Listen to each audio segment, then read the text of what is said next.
जय Shri Krishna. It's Thursday 18 जून 2020 और आज से मैं हर गुरुवार को एक माइटी ग्रेट्स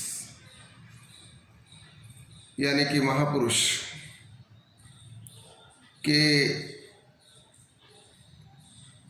व्यक्तित्व और कृतित्व के बारे में आपको संक्षेप में बताऊंगा, जिससे कि हमें अपने जीवन को सुंदर और सफल बनाने की प्रेरणा प्राप्त हो सके।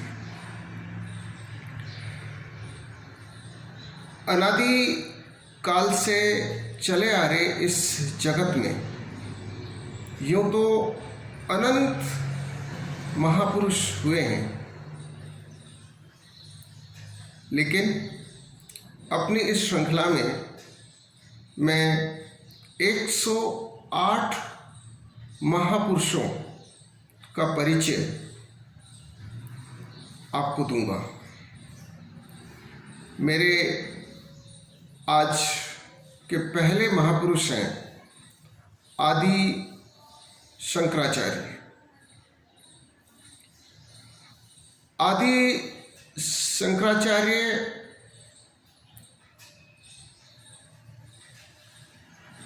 के व्यक्तित्व और कृतित्व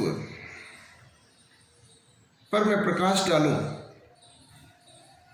उससे पहले मैं ये आपको बताना चाहूँगा कि 788 AD में उनका जन्म हुआ और मात्र 32 वर्ष की उम्र में यानी कि 820 AD में उन्होंने निर्वाण की प्राप्ति कर ली। इतनी कम आयु में जो कुछ उन्होंने किया वो विलक्षण था। आज हम अपने देश में जो सनातन संस्कृति को जीवित देखते हैं, उसमें बहुत बड़ा हाथ है, बहुत बड़ी भूमिका है आदि शंकराचार्य की। आदि शंकराचार्य ने हमारी सनातन संस्कृति को मैं ये कहूँगा कि एक प्रकार से बचाया। ना केवल बचाया बल्कि उसका परिष्कार किया, उसको एक किया। आप जानते हैं कि भारतीय दर्शन में षट दर्शन है। 6 डिफरेंट सेगमेंट्स हैं। न्याय गौतम ऋषि का, वैशेषिक कणाद ऋषि का, कपिल मुनि का सांख्य, महर्षि पतंजलि का योग, महर्षि जैमिनी की पूर्व मीमांसा और महर्षि बद्रायण की उत्तर मीमांसा, जिसको बाद में हम अद्वैत वेदांत के नाम से भी जानते हैं। इन 6 सेगमेंट्स को यूनिफाई करके सनातन धर्म को एक रूपता देने में आदि शंकराचार्य की बहुत बड़ी भूमिका है। उन्होंने हमारे देश के चारों कोनों में 4 मठ स्थापित किए।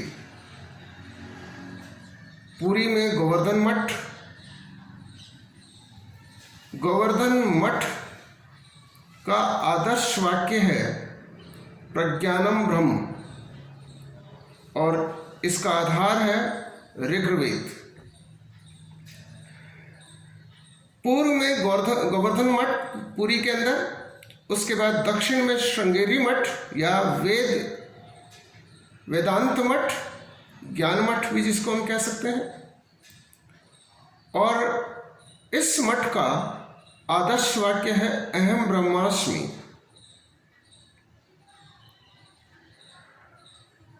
उसके बाद पश्चिम में द्वारका के अंदर शारदा पीठ,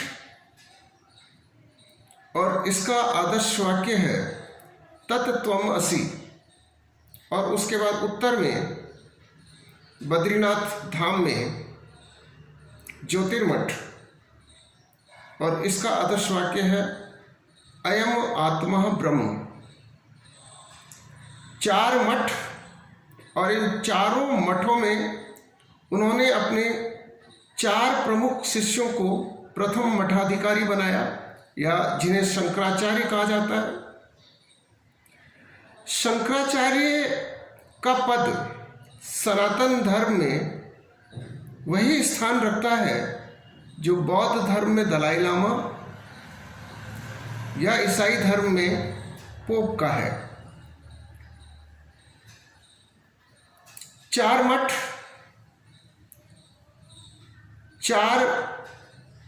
चारों मठों पर उन्होंने चारों वर्णों के व्यक्तियों को शंकराचार्य के पद पर बिठाया।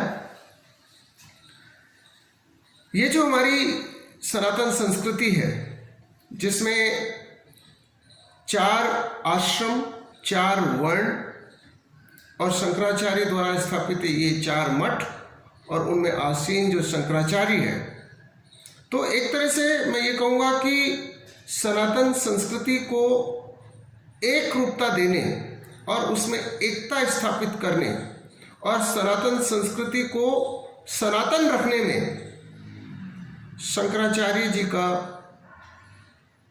जो योगदान है, हम सभी उनके इस बात के लिए ऋणी हैं। आज का जो उनका थॉट है, मैं उसे आपके साथ डिस्कस कर लेता हूँ। शंकराचार्य का ये जो आज का थॉट है, जिसमें वो कहते हैं कि हमें दौलत का, अपने दोस्तों का, या जो कुछ भी हमारे पास इस दुनिया में है, उसका अहंकार करने का कोई कारण नहीं है, क्योंकि पलक झपकते ही ये चीज़ें हमसे छीन ली जाएगी। ये जो जगत है, ये मिथ्या है, वास्तविकता है सुप्रीम। इसलिए सेल्फ को सुप्रीम के साथ अपने आप को मर्ज करना चाहिए, और जब सेल्फ सुप्रीम के साथ मर्ज कर लेता है, तभी उसका जीवन सफल माना जाएगा। और सुप्रीम के साथ मर्ज करने का सीधा अर्थ है अच्छाई को अपनाना। तो जब तक आप अच्छाई को नहीं अपनाते, जब तक आप सच्चाई को नहीं अपनाते, आपका जीवन निरर्थक है, मिथ्या है। शंकराचार्य ने सनातन संस्कृति के लिए जो किया, वो सदैव याद रखा जाएगा।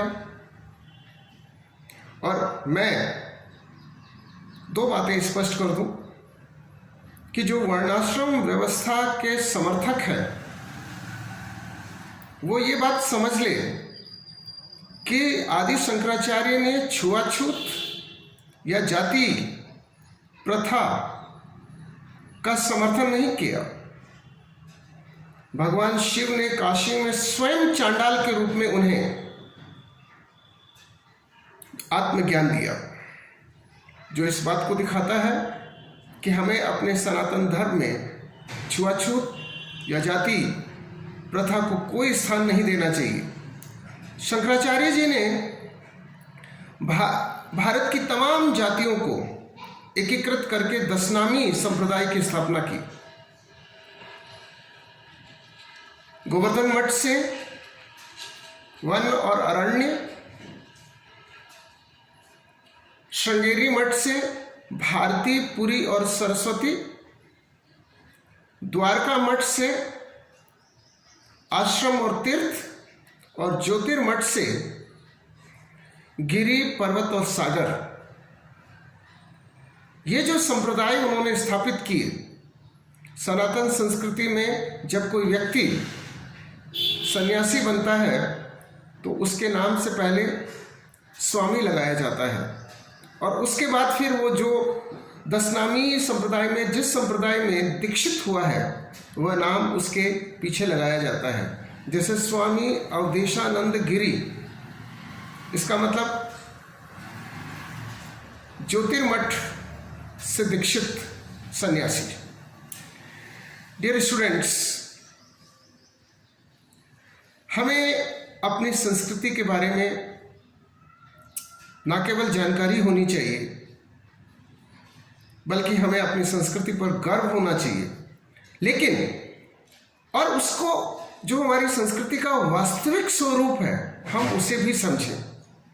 विदेशी आक्रांताओं ने हमारे बीच में फूट डालने का काम किया, हमारी संस्कृति को नीचा दिखाने का प्रयास किया, और आदि शंकराचार्य को मैं महापुरुष इसलिए मानता हूँ कि उन्होंने हमारी संस्कृति का एक वास्तविक मानवीय रूप सामने रखा, जगत के कल्याण की बात कही, लोक कल्याण में उन्होंने अपना जीवन समर्पित कर दिया। एक घटना का जिक्र जरूर करना चाहूंगा मैं आपके सामने। 5 वर्ष की आयु में आदि शंकराचार्य अध्ययन के लिए गए, और 7 वर्ष के जब हुए तो वेद, उपनिषद और तमाम हमारे जो ग्रंथ हैं वो उन्होंने कंठस्थ कर लिए थे। विलक्षण प्रतिभा के धनी थे। अल्पायु में ही उनके पिता का देहांत हो गया। वे सन्यासी बनना चाहते थे, लेकिन माँ इसके लिए उनको अनुमति नहीं दे रही थी। एक बार माँ के साथ नदी में नहाने गए, वहाँ एक मगरमच्छ ने उनका पाँव पकड़ लिया और मगरमच्छ उनको अंदर खींचने लगा। माँ बहुत परेशान हुई, चीखी। तो शंकराचार्य ने अपनी माँ से कहा कि यदि आप मुझे सन्यासी बनने की अनुमति दें तो ये मगरमच्छ मुझे छोड़ देगा। और इस तरह से भारत का कल्याण करने के लिए, इस संस्कृति का सम्मान कायम रखने के लिए शंकराचार्य सन्यासी बने। सन्यासियों की महान परंपरा का उन्होंने श्री गणेश किया, और आज हम भारत में जो सनातन संस्कृति का पल्लवन और जो सनातन संस्कृति का अस्तित्व देखते हैं, उसमें आदि शंकराचार्य का योगदान निश्चित रूप से हमारे लिए वंदनीय है। और ऐसे महापुरुष पूरी मानवता के लिए प्रेरणा के स्रोत होते हैं। Have a nice day.